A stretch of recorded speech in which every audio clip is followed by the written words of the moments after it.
So I have spent a whole career writing stories that are too good to be true.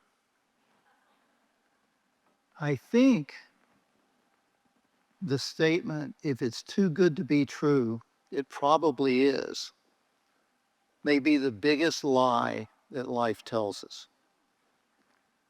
because it keeps us from believing in the possibility of miracles. And creativity is a miracle. The moments that I have written were moments that surprised me. I think it was Jane Austen. I'm not sure. I always say Jane Austen. It's a good catch-all. It makes it seem like I've actually read her work. Um, I believe it was Jane Austen who said, an ending that does not surprise the writer will not surprise the reader. I discovered early on, before I ever wrote Braveheart, I had to get on my knees and say a prayer that if what God wanted was for me to lose the house that I had because I'd lost my job, to make my family live in a little house, one without indoor plumbing, which was the way I grew up. If that's what God wanted for my sons, that he would bring that on, if that would make them better men. But if I was going to go down in the fight, let me go down not on my knees to Hollywood, but standing up and fighting for what I believed. And that's when I stood up and began to write those moments that were too good to be true. I think those moments, the ones that make us weep or cheer, the ones that seem beyond reason, they're what I write for. They're what I live for. And I really believe that statement, if it's too good to be true, it is the one that can't be real. It's less true. What we think, what we believe, what we assemble with our minds is not the same thing as what is true. We risk shortchanging our own lives. We risk silencing the source of creativity within us. When I sat down to write Braveheart, I didn't have an outline. The story just told itself to me. All of my sons are writers. One of them said to me, the greatest thing about being a writer is that you get to be the first audience of the story. And I was writing a story about this Scottish boy who's standing at the grave of his father and his brother, and his mother's already died. He's all alone. And all of the neighbors know that if they put a hand on that boy, they're going to have to keep him. And nobody wants to be that person. And he's standing there. And I was writing that, and the moment was unbearable to me. Just unbearable. I thought, something's got to happen. Someone's got to say something, do something. I didn't know what it would be. And then I thought, it would be another child. It would be a girl who would have the intuition to speak to him. And I wrote that a girl that he did not know picked up a flower and gave it to her. And I wept. I wept. And then I'm writing the part where he comes home. He comes home to find her. And he's looking and he sees her. But he can barely bring himself to talk to her. He asked her to go on a ride, and they go. They come back, and he wants to kiss her. and she wants him to kiss her, but he can't. Maybe some of you have been in a similar situation.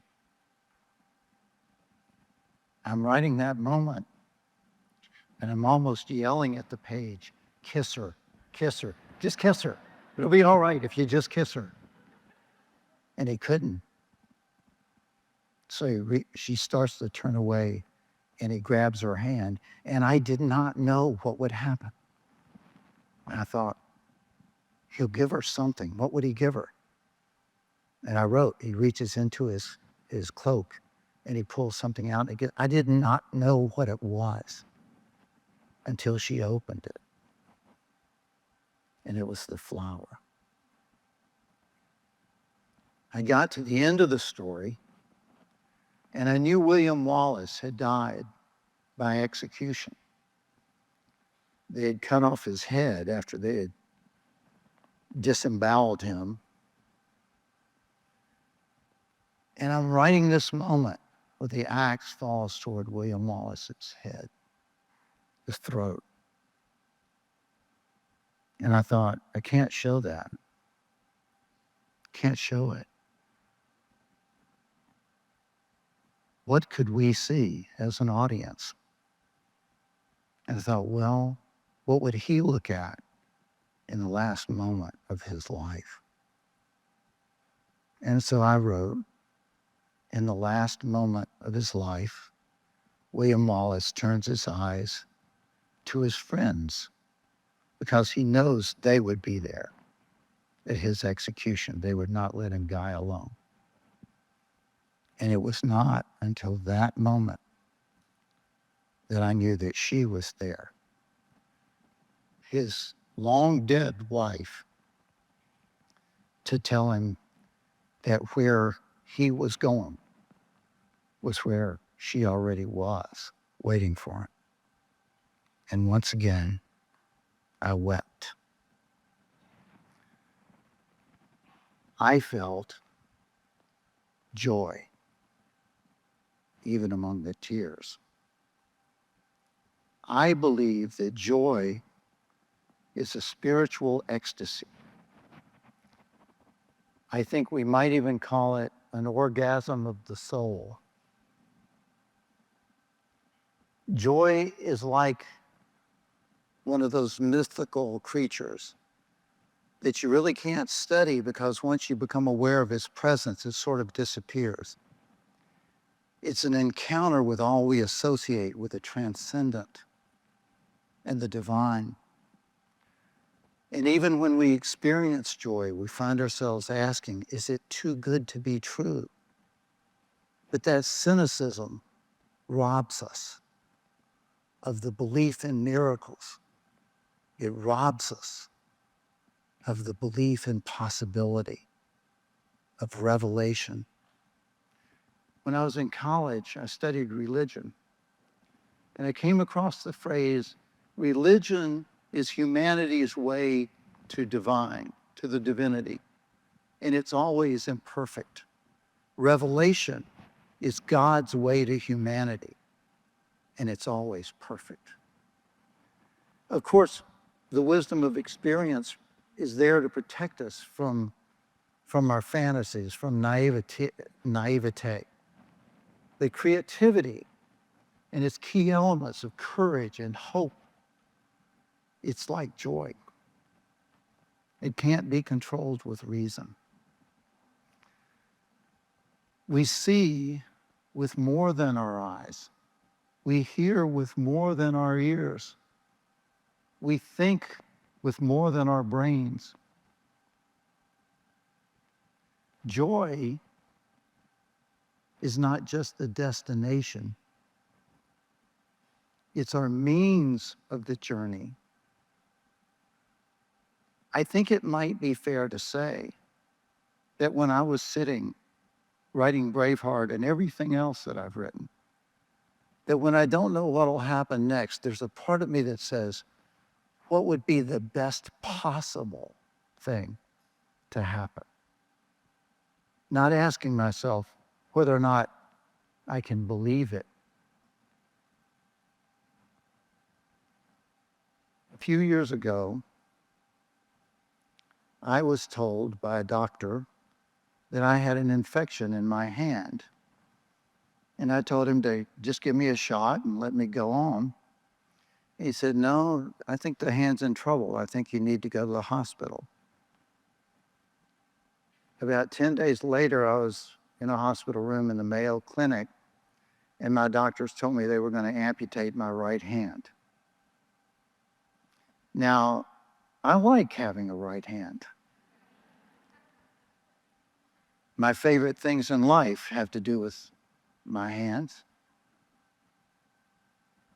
Holding the hand of someone you love, touching the hair of your child, holding a pen to write a story, or picking up a guitar to play music. They were going to cut off my right hand. The next morning, they wheeled me into surgery and put me under. When I opened my eyes again, I saw my sons, and they were smiling. And I looked down, and my hand was still there.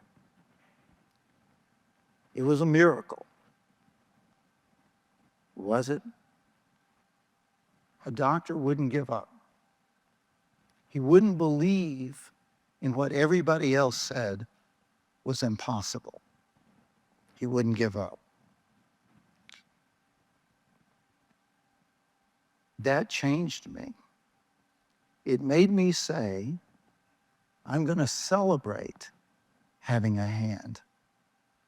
I'm not going to just do hand exercises to regain the use of my hand. I'm going to celebrate that I have one. And I went out and bought a piano, and I started to learn to play. Badly, I might add. But for me, the music is joy. For my neighbors, it's maybe not the same thing. Joy sets us off on a journey. It's the destination and it's the means of the journey.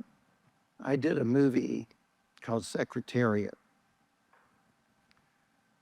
In that movie, it's a story of a horse that's owned by a woman that nobody else believes in. Forget believing in the horse. Nobody believes in the woman. Her name was Penny Chinnery.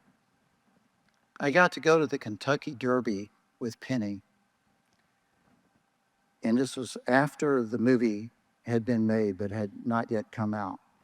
Penny was 95 years old. We watched the Kentucky Derby from one of the balconies over the racetrack. And when the race was over, everybody else went inside, and I found myself standing alone with a woman who owned SECRETARIAT. And I said to Penny, the movie's been made now. What are the things you never told me? And Penny said, I sat in that box, and not one single owner ever came to say hello. But her horse won the Triple Crown. And when we filmed that ending, and we got to the end of the story, I wanted the audience to feel joy. And I knew it had to do with music somehow. Music was the language of the soul. And I needed the right piece of music, but I didn't know what it was. And right about that time, a friend of mine was getting married. And I went to her wedding.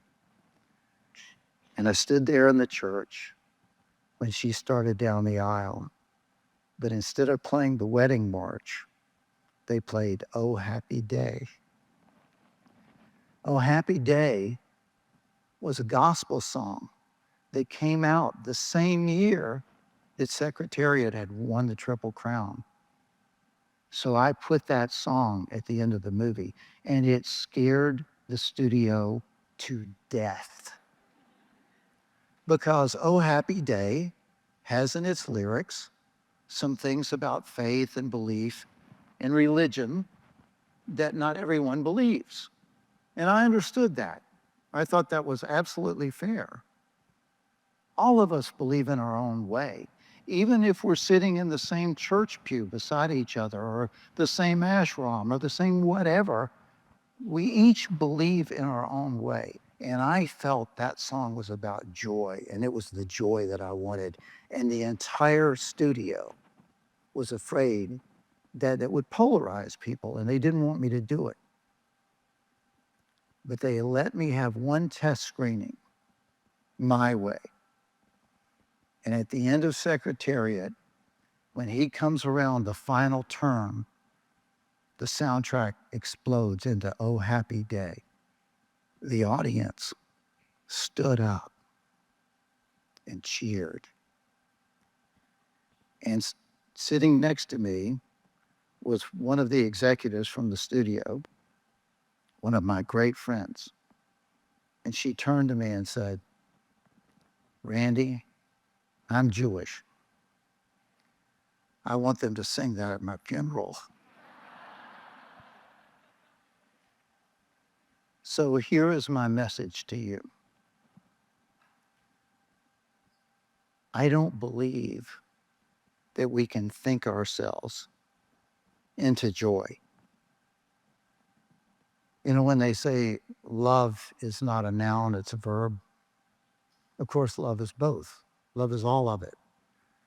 But maybe you English teachers out there notwithstanding, maybe joy is also a verb. Maybe it's an action. I wrote a song at one point in my life called You Think. And one of the verses is, "You're not a loser. You're not alone. You're not the poison you drink. You're not a part of a heart made of stone. That's only the way you think." You won't think yourself into joy. You will do yourself into joy. And I can prove it to you right now. If you don't mind, if you will all stand up with me and link arms with anybody around you. And I want you to know this. We are all afraid of freedom. Everyone says they want it. But do we? Because to be a slave, someone else makes up your mind for you. Someone else tells you what to think. But to be free, you are free to be who you were meant to be. You are free to find joy. I'm going to count to 3. And when I get to 3, we're all going to yell together, freedom. You ready? 1, 2, 3. Freedom! Thank you.